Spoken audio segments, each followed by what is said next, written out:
नमस्कार। बीए द्वितीय वर्ष हिंदी साहित्य के प्रथम प्रश्न पत्र में मैं डॉक्टर दिनेश चारण आप सभी का हार्दिक स्वागत करता हूं। हम हिंदी साहित्य में प्रथम प्रश्न पत्र जो हमारे पाठ्यक्रम में शामिल हैं उसमें पुस्तक रीति काव्य सुमन पढ़ रहे हैं। रीति काव्य सुमन में संकलित राम भक्त कवि सेनापति को हम पढ़ रहे हैं। सेनापति की जो रचना कवित रत्नाकर हैं, कवित रत्नाकर में संकलित राम कथा का अंश हमारे पाठ्यक्रम में शामिल हैं। सेनापति रीतिकाल के रीतिबद्ध कवि हैं और रीति में बंधकर अपनी रचना करते हैं। इस राम कथा का वर्णन भी उन्होंने कवित छंद में किया है। अभी तक हमने सेनापति के बारे में जो पढ़ा है कि सेनापति राम की भक्ति करते हुए राम के गुणों का बखान करते हैं और राम की महिमा का वर्णन करते हैं। उन्होंने बताया कि किस रूप से राम कथा प्रचलित हुई और राम की भक्ति करके सेनापति मोक्ष की कामना करते हैं, इस संसार के आवागमन से मुक्ति चाहते हैं।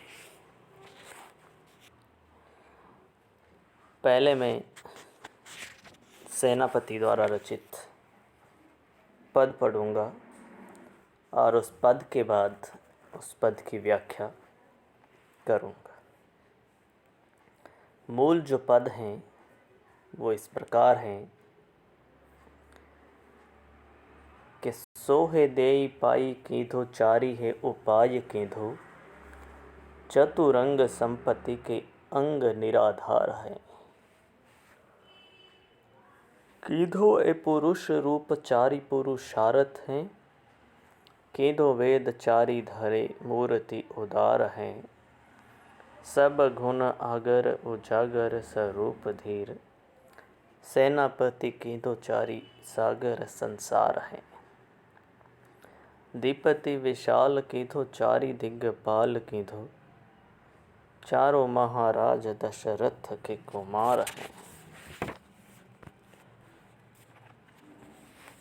राम भक्त सेनापति राजा दशरथ के चारों पुत्रों के गुणों का बखान करते हुए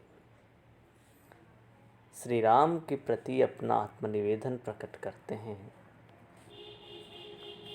कि राम रूप, गुण, धर्म, धैर्य, पुरुषार्थ के अगाध भंडार हैं।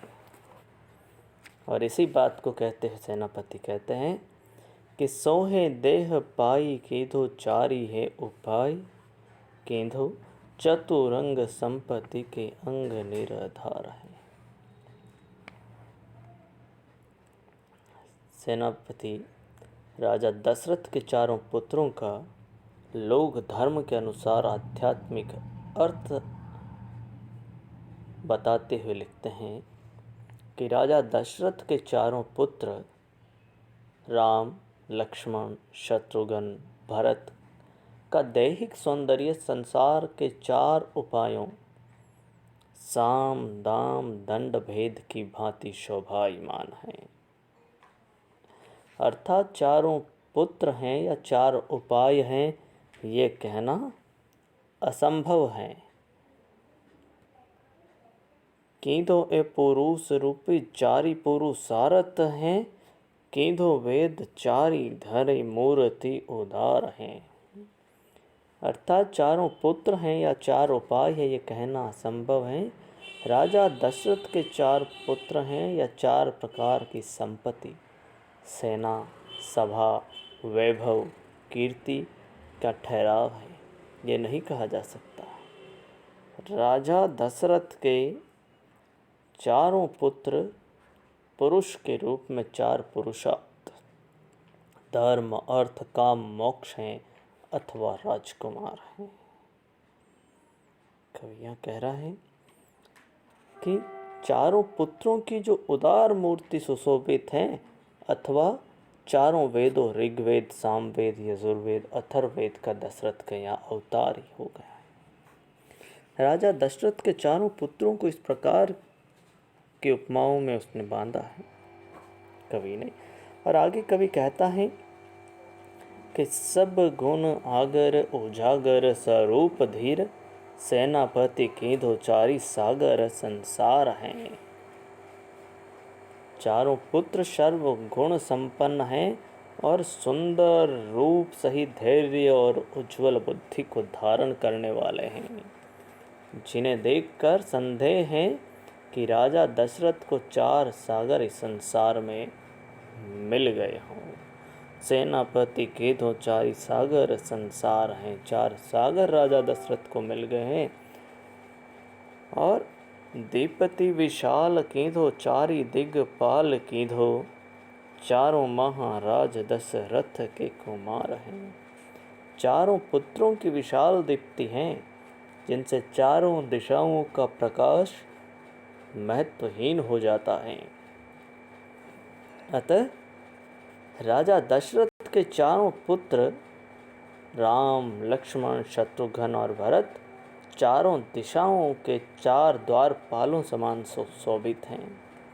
ऐसा लगता है मानो चारों दिशाओं में इंद्र, वरुण, कुबेर, यमराज की भांति राम, लक्ष्मण, शत्रुघ्न, भरत, दशरथ की रक्षा करते रहते हैं।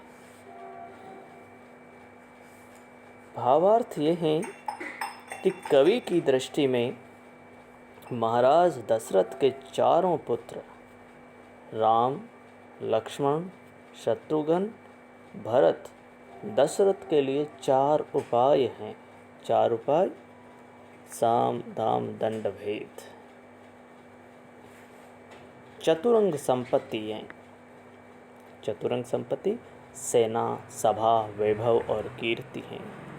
4 पुरुषार्थ धर्म, अर्थ, काम, मोक्ष हैं।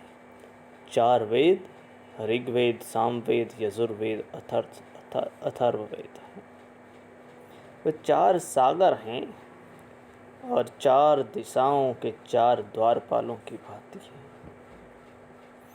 उपयुक्त जो पद हैं, इस पद के अंदर सेनापति ने राजा दशरथ का जो वैभव है, वो वैभव उनके चारों पुत्रों के साथ जोड़ करके बताया है। यहाँ राजा दशरथ के चारों पुत्रों की महिमा का, उनकी कीर्ति का, उनके उज्ज्वल पक्ष को कवि ने दिखाने का प्रयास किया है। राजा दशरथ के चारों पुत्रों के वर्णन में राम के प्रति कवि की निष्ठा अपूर्व है। इन चारों पुत्रों के माध्यम से वो राम की निष्ठा बताना चाह रहा है कवि इस पर। 4 उपाय, 4 संपत्ति, 4 पुरुषार्थ, 4 वेद, 4 सागर, 4 दिग्पाल बताए हैं। और यहाँ देखिए कवि ने द्विगु समास बताने की चेष्टा की है। ये इससे साबित होता है कि ये रीतिबद्ध कवि है, जो इस प्रकार के समास का प्रयोग भी कवि यहाँ पर कर रहा है। भक्ति रस और वात्सल्य रस का विधान यहाँ किया। वात्सल्य इसलिए कि वो चारों राम जो पुत्र हैं दशरथ के, वो छोटे बालक, लेकिन उनके घर पैदा होने से, जन्म लेने से जिस रूप में वो उनकी महिमा कवि ने बताई है। कवि ने ब्रज भाषा का प्रयोग यहाँ पर किया है और उसके साथ ही हम देखते हैं कि कवि ने जो मनहरण कवित छंद है उसमें वर्णन किया है। तो इन सारी चीज़ों को देखते हुए हमें कवि की रीतिबद्धता पर कोई संदेह नहीं रहता है। आज की कक्षा में इतना ही।